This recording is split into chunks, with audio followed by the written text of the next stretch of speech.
Valentine data ঠিক কিরকম হয়? ভালোবাসা নেই, শুকিয়ে গেছি। খেয়ে নিয়ে পেটে ছটফট করবি নাকি? আছি অসুস্থ আছি, এই বিষয়টাই ভাবতেই আমার ভালো লাগে। তুই কালো জাম নেবে না? গোলাপ ফুল আজকের দিনে 50 টাকা। একটা কলিফ্লাওয়ার কথা বলো তো পূর্ণ না।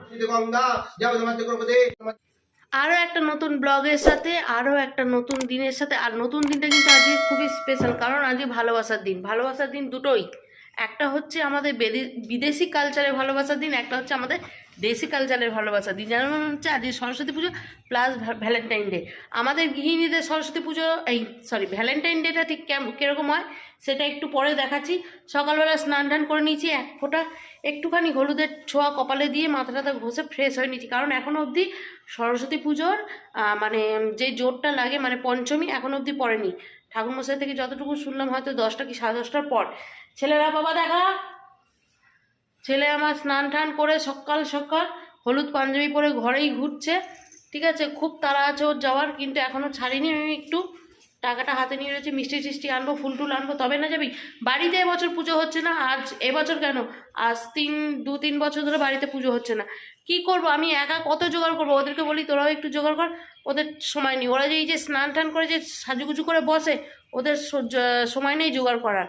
তা যাই হোক, আমার কাকি শাশুড়ির বাড়িতে যাবে ওরা অঞ্জলি, যদি সময় পাই অবশ্যই তোমাদেরকেও নিয়ে যাবো। চলো আগে দিনটা শুরু করে দিই এইখান থেকেই। আর শরীরটা ভেতর থেকে একটু কাহিল থাকলেও ওপর থেকে ফুরফুরে রাখারই চেষ্টা করব, কারণ আমার নিজের আর ভালো লাগছে না। ওই আমি অসুস্থ আছি এই বিষয়টাই ভাবতেই আমার ভালো লাগছে না। ঠিক আছে, চলো হাসি খুশিভাবে আবার দিনটা রেগুলার যেরকমভাবে শুরু করি সেরকমভাবে শুরু করছি। এখন যাবো একটু মিষ্টি টিষ্টি আনতে। স্টার্ট। কি গো, হ্যাপি ভ্যালেন্টাইন ডে। বেলাটা হয়ে গেছে, চাটা দে, রান্নাটা করে খেতেটা দে। বেলা হয়ে যাচ্ছে, ছাদে জামা কাপড়টা কেচে রোদে দে। ভ্যালেন্টাইন্স ডে 14 বছর পর ভ্যালেন্টাইন্স ডে। কি গো, খাটতে খাটতে জীবন বেরিয়ে যাচ্ছে। ভ্যালেন্টাইন্স ভালোবাসার দিন, তোমার আমার মধ্যে ভালোবাসা নেই? শুকিয়ে গেছি, শুকিয়ে গেছি। এখন ঘেটন আর ঘুটন। কিসব কথা বলতে, ঘেটন আর ঘুটন? মানে ঘুমোনো, খাওয়া আর ঘুমোনো, অন্য কিছু ভাববেও না। একটা অন্তত গোলাপ ফুল এনে দাও। হয়তো বাঁধাকপি নিয়ে এসেছি, কলিফ্লাওয়ার নিয়ে এসেছি, খাও। একটা গোলাপ ফুল আজকের দিনে 50 টাকা। একটা কলিফ্লাওয়ার কথা বলো তো পূর্ণ না। ভাবতে হবে ব্যাপারটা, ডিফারেন্সটা। তোমার প্রিয় লোকের প্রিয় জাম নাও।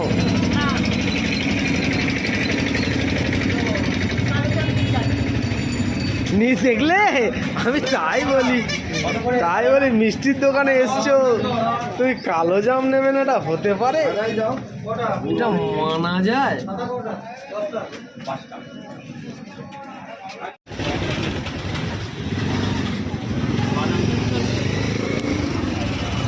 এই দেখো, এই চলে যেতাম পেঁচাডুলে গিয়ে, হ্যাঁ 200 টাকার কত মিষ্টি নিয়ে চলে আসতে বলো তো।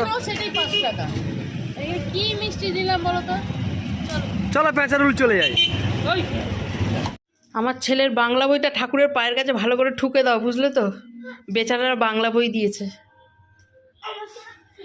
বাংলা পড়ে না। বাংলা বইগুলো দেখ কত মোটা মোটা ওদেরকে দিয়েছে, সব এখনই পড়ে শেষ করে দেবে। তোর ইংলিশ বাংলা মিশিমিশি আছে, আর বলিস না। মা বাংলাটাই উদ্ধার করে দিও আমার ছেলেটাকে, আর কিছু লাগে না। বাবুদা এসে পাগল হয়ে যায় ওদের বাংলা পড়াতে পড়াতে। এই তোর বই খাতা গুছিয়ে দে, নাহলে সরস্বতী ঠাকুর দেবে না তো বিদ্যা। পুতু কি দিয়েছিস? সব বই দিয়ে দিয়েছিস? দিসনি? সবার তোরা একটা কাজ কর, ভাত ঠাত বেনে দি, খেয়ে নে। ঠাকুমশাই আর আজকে আসবে না।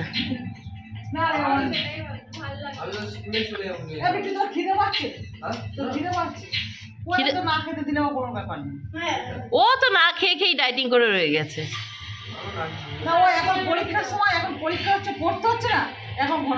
খিদে পায়, পরীক্ষার সময় খিদে পায়।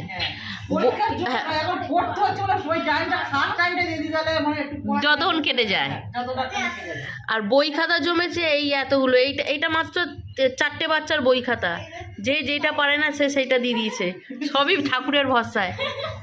এই তোরা তবে বস, আমি একবার দিয়ে আসি তোর দাদাকে, দেখে আসি কি খাচ্ছে না খাচ্ছে। এই বাবান, বাবাকে দেখে আসি। হ্যাঁ বাবা, কি করে গো, বাড়ির গেট খুলে গন্ধ পাই। কি গো, দাঁড়া দেখছি কি অবস্থা। কি অবস্থা, ছেলেগুলো অঞ্জলি দিতে গেছে। হ্যাঁ, তা আমি তো বললাম আমি ওদেরকে নিয়ে যাচ্ছি, এসে করে দিচ্ছি। তোমার তর্স হইল না? আর তোমার ভরসা এখন করে নিয়ে খাই, তুমি এখন অসুস্থ, কখন ফট করে পেটে ব্যথা হয়ে যাবে, তার থেকে তোমার আমার জন্য দেবে তো? কি আমাকে দুটো দেবে তো? খেয়ে নিয়ে পেটে ছটফট করবি নাকি? মুড়ি পুরি, হ্যাঁ চল, খই আছে মুড়ি আছে, ভিজিয়ে খা। সাদা জল সাদা জল। সাদা জল খেয়েই তো রয়েছি। আগা ঘোরা বলে এসেছি যে সাদা জল খেয়ে তোমাদের হজম করতে পারবে না, হ্যাঁ। তোমরা সাবধানে থাকবে, হ্যাঁ। সাবধানে থাকবে। হ্যাঁ। শুনেছো কোথায়? কোথায় শুনেছি না কোথায় শুনেছি? আমার কথা তোমাদের তো বাসি হলে ফলে। বাসি হলে ফলে। তা যাই হোক, আলুর তরকারি নিরামিষ করে দিয়েছিলাম যে যদি খায়, সেই জন্য। এই যে করে দিয়েছিলাম এই নিরামিষ। কথাটা বলো না, কারণ সময় একটা কথা হ্যাঁ। বলি। প্রত্যেকটা কাজ এখন তোমাকে আমি কিছু বলছি না, হ্যাঁ। যতক্ষণ না তুমি সুস্থ হচ্ছ। হ্যাঁ, তারপর তো বাদও তো কিছু রাখছো না, আমার সুস্থ হওয়ার অপেক্ষা করছো তুমি। বাইরে বার করে দেবো একদম। ওই, আছে। ওইটা তোমার স্বপ্নই থাকবে। ঠিক আছে, কিছু বলছি না, অসুস্থ থাক, সাবধানে আছি, বা আমি চুপ আছি, আমার চুপ আচ্ছা। থাকতে দাও। আচ্ছা আমি শান্ত আছি, শান্ত থাকতে দাও। আচ্ছা। ঠিক আছে, এতে কি বলো তো, তোমার ভালো, শরীরের ভালো, মনের ভালো। বাবারে, কি বানাচ্ছ? পরোটা বানাচ্ছ, আর এখানে আছে নিরামিষ আলুর তরকারি। ছেলেগুলো যদি খায় তো ওরা তো আজকে স্কুলে খাবে, তাই না? আরে ওরা টিফিনটা একটু দিতে হবে ঘরে দেওয়া। হ্যাঁ, এলে তো টিফিন দিতে হবে। চলো এবার গিয়ে দেখাই ওরা কেমন পুজো পাজা দিচ্ছে। আমি যাবে নাকি? আমি যাচ্ছি। হ্যাঁ চলো, আমি আর যাবো না, আমার এখন সরস্বতীর দরকার নেই, আমার এখন লক্ষ্মীর দরকার। না, আমি দিচ্ছি না তোমার লক্ষ্মী, বলো তো। আমি তোমার এত বড় লক্ষ্মী থাকতে তুমি আরো লক্ষ্মী খুঁজে বেড়াচ্ছ? হ্যাঁ চলো, আমি তবে যাচ্ছি গিয়ে। যাও। 1টা বাজে, মানে 1টা, পৌনে 1টা বাজে। হ্যাঁ, বেতনে ঝুড়ি বাজেই খাওয়া শুরু করে দিল। বান্টি নেবে আয়, গঙ্গার জল খাই দাও, ওকে গঙ্গার জল খাই দাও, শুদ্ধ হয়ে যাবে।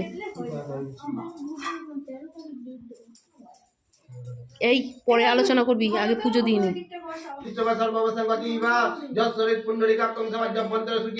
ওম মাধব মাধব বাচি মাধব মাধব হৃদে সরস্বতী সর্বকারী শ্রী মাধব ওম নমঃ মাতৃ করবে ওম মাতৃ গোবিন্দ ওম মাতৃ করে নমো। পুজো হচ্ছে এখন, আচার আচার এসছে। ওম নমঃ সত্য পাত্র করে মাতৃ দে গণপতি করে গোবিন্দ নমো নমো। ওম নমঃ জাতবে স্থিত গঙ্গা যাবে মাতৃ করবে মাতৃ দে গণপতি করে নমো মাতৃ গণপতি করে নমো। ওম নমঃ সত্য পাত্র করে করবে দে ওম গাছ গোবিন্দ নমো নমো। ওম নমঃ। আমার পুজো দেওয়া হয়ে গেছে। এই যে একটা আবিরের টিপ পরিয়ে দিচ্ছে, আর আকামের কাজ দেখেছো? এই দেখো কি করছে। তোমার কি আর কোনো কাজ বাজ নেই গো? এগুলো না করলে নয়। ননস্টিকটা তো ফেলে দিচ্ছ, ঠিক হ্যাঁ, আছে? নষ্ট হয়ে গেছে তাই ফেলে হ্যাঁ, দিচ্ছি। এটাকে এমন করে দেবো না, মানে তুমি নিজে তখন মুখ দেখবে আর রান্না করবে, মুখ দেখবে আর রান্না করবে। আর কিছু বলার নেই, আওয়াজ বন্ধ করো। বিগত কিছুদিন ধরে আমি খইয়ের ওপরে বেঁচে রয়েছি, সরে যা। খইয়ের ওপরে বেঁচে রয়েছি, আর এইটা হচ্ছে আজকে আমার দুপুরের খাবার। দই, খই আর মিষ্টি, দুটো মিষ্টি খেতে পারবো কিনা জানি না, তবে একটা তো অবশ্যই খেয়ে নেবো। দই, খই আর মিষ্টি, যদিও মিষ্টি খাওয়া আমার বারণ আছে, কারণ চিনির ইউজ করতে না করেছে। রসগোল্লা তো